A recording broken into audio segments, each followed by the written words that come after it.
Hi, my name's Emily. Welcome to my channel. I make home education, van life, vloggy style videos with my 8-year-old daughter Rosie.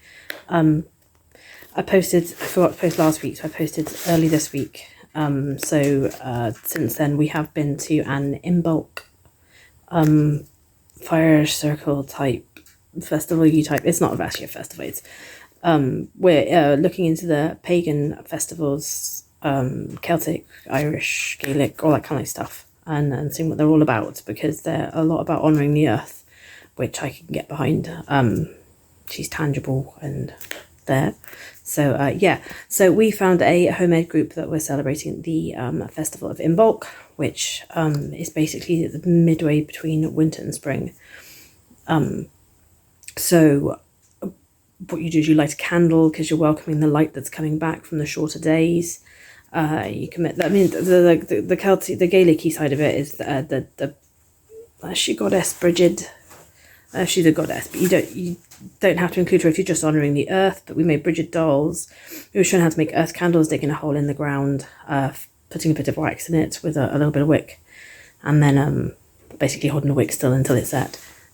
So I'll include pictures of that. It was a lovely day out. It was a beautiful day, very, very sunny. The park we went to was a little disappointed with because we were supposed to go to Howie Valley Country Park, which I was looking forward to seeing because I hadn't been before.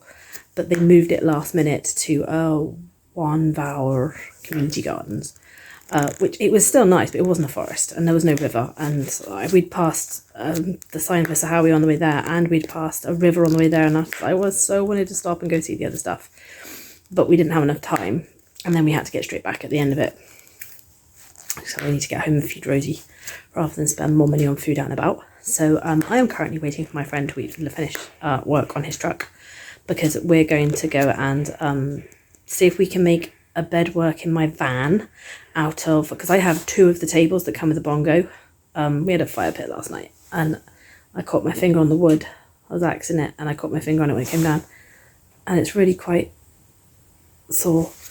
But yeah, the tables that come in the bongo vans, I've got 2. I've got a long one and I've got a slightly shorter one.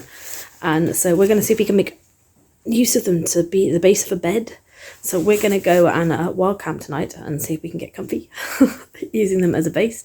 I'll let you know if that works and let you know before the end of this video. We're probably going to head up to a familiar spot that we know we love. We haven't visited yet this year because in over half term, which is 2 weeks time, Rosie's dad is having her, and we're going to go to North Wales, me and my friend. We're going to go and explore that way because it's pretty that way. So yeah, so we got to make sure this bed's comfy because we're going for a week. That'd probably be the longest I've wild camped for, is a week. So yeah, so I shall get into the video with the pictures I've got so far, and then top you up towards the end of whatever we've been getting up to. So this is One Vour Community Gardens. It's surrounded by beautiful mountains in a small town in Newport. Well, I don't know if it's small actually, but town in Newport.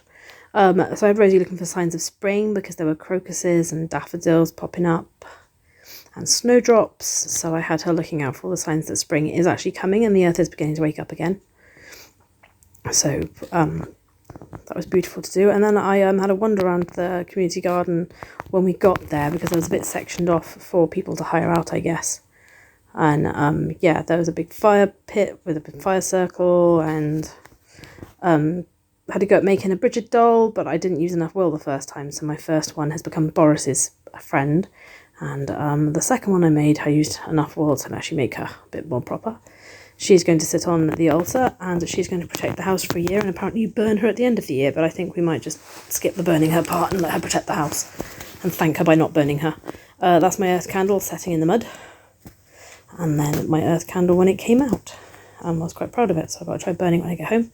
Also, I've started sawing some discs off of a nice bit of wood at home, and I decided I was going to decorate them and varnish them, so I thought I'd start with some of the images from the Celtic festivals. So this is Blaenau, one of my favourite places to go. This is the river, and yeah, there was a sheep on the other side of the river that crossed over and then ran away from me. I thought it had seen me and was coming over to say hey. We now have a thing called a camping cake. They were down from £15 to £5 every time we've had one. This is us enjoying a breakfast of camping cake. We wouldn't buy them for 15 quid, but yeah, it's becoming a thing now. If we find one in the sale in Tesco's, we're taking one with us. And that's one of our camping meals: sausages, tomatoes, onions, mushrooms and beans. So I'm back from my wild camp, as you can tell from my hair. I haven't cleaned up yet. So yeah, had a lovely weekend, lovely week. New group we joined. Not sure if we'll keep going back, but we might try and go back as regularly as we can. We made a new friend at the Inbulk fire circle as well. So excuse the state of me. I haven't cleaned up after my wild camp yet. Yeah, we need to sort out the bed because it wasn't very comfy the way we laid out the bed. So we need to put an air mattress in or something on top because we had things digging in all over the place. So I've ordered a car backseat air mattress to support under us to see if that makes it more comfier. So and if anyone has any tips on how to make the bed more comfy in a bongo, it's using the seats, because I need my daughter, if I'm travelling with someone else and my daughter, or she brings a friend, I do need more than just the 2 front seats. So don't just suggest building a bed in the back, because I still need the back seats as passengers at the moment. But if you have any other ideas, do let me know. For now, otherwise, it's ta-ta from me and ta-ta from the Rosie Bear.